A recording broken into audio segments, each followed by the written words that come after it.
Ayan si Muntia. Muntia, kaway ka muna Muntia. Ha? Ha? Yalan na mga suki. So miyaw na ay niblag tano. Apya ka pamasakin si Muntia sa Bagas.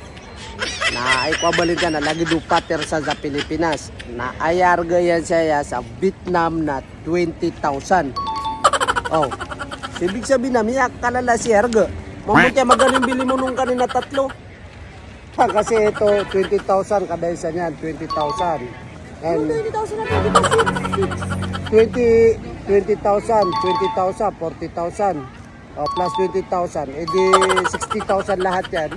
Oh, di ba? 100,000? Hindi, yung tatlong istero, 60,000, di ba? 60,000. Tapos yung nakaraan, sabi niya 20,000 lang. Oh, ayan. Na. Yalan yun naging mga suki. 20,000, so isa ka estero, bagas. Cebu to. Bagas sa puno to. Kung nabuto margas, ha? Well, nagya Pilipinas na lumalali sila sa Pilipinas. Ilalali sila na ibaba ni Marcos ang 20. So isa ka kilo margas.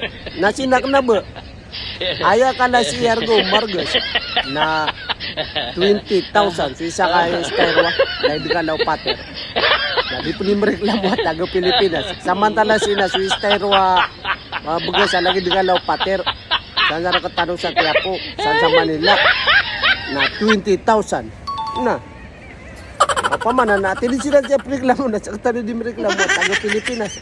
Tapos ibabaan na pa ng utamargas tanong pinas yung margas sa liman so sobra 50 so isa ka kilo na makapirang utumakan. Nasina so 20,000 na ka.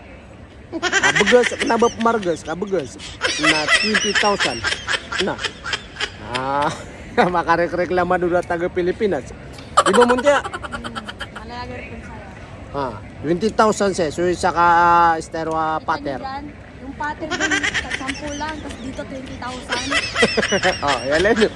Na, di ka nung di reklamo kay mga taga Pilipinas. Bani pa na pagkibabay ang na marga sa 50 to 60. So isa ka kilo. Kasi na pater buna na 20,000. Mahal nga kami. Nakabili kami ng burger, 168,000. Pero yung iPhone doon sa Manila, hindi namin nabili-bili. Oh, burger dito nabili namin 168,000. Pero yung iPhone 17 Pro Max hindi namin mapili sa Pilipinas. Pero dito, ganyan kami kagalante. Dito kami kagastador. Oo, dito kami yung mayaman. Pag nandito kami sa Vietnam, mayaman kami dito. So, paano yan guys? Hanggang dito na lang ha. Bye-bye. Aray ko!